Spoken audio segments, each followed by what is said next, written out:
Well, can I just deal with one of Tony Smith's good points there?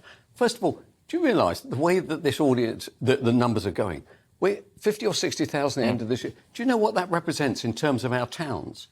Durham, 50-odd thousand. Bognor-on-Sea, 50 or 60,000.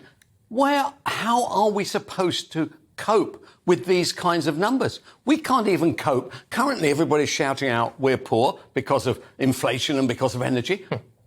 Where are we supposed to get the money to feed and pay these people anyway? It's got completely out of control. So the Border Force actually are now saying about the French, by the way, that the reason why this huge number is coming in August, why?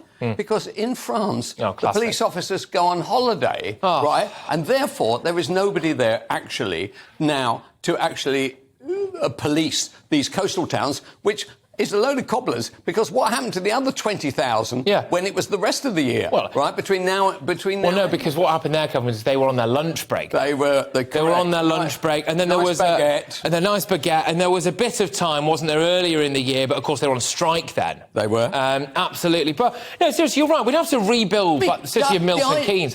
But Durham, you know, Clacton, Bognor, these are all 50,000 towns, and we are allowing them in. Not only this year, presumably, if you listen to what Tony Smith said, any kind of people can come here. At some stage, somebody, it's not going to be Sunak, it's not going to be Truss, I don't know who the hell it's going to be. It wasn't Cameron, and it wasn't May. And by the way, I think we're all agreed it can't be Starmer. Who is going to say we are going to push them back? And yes, there might be difficulties of a political nature. Right? Who is going to... Well, no one. Which politician... And if not, how many times are you going to be saying what you're saying from that chair? Well, I've read out on GBNews record daily figures about 15 times.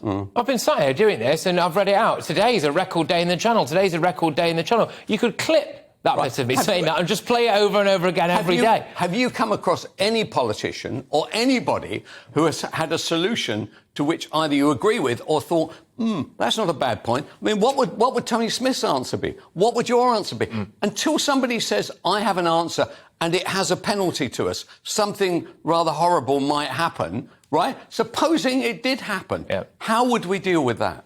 Yeah, I agree with you, although Priti Patel's wave machine is now starting to look rather good, isn't it, despite the fact that it was laughed at. I thought you meant a weighing machine, actually. Well, it's a daytime show, Kelvin.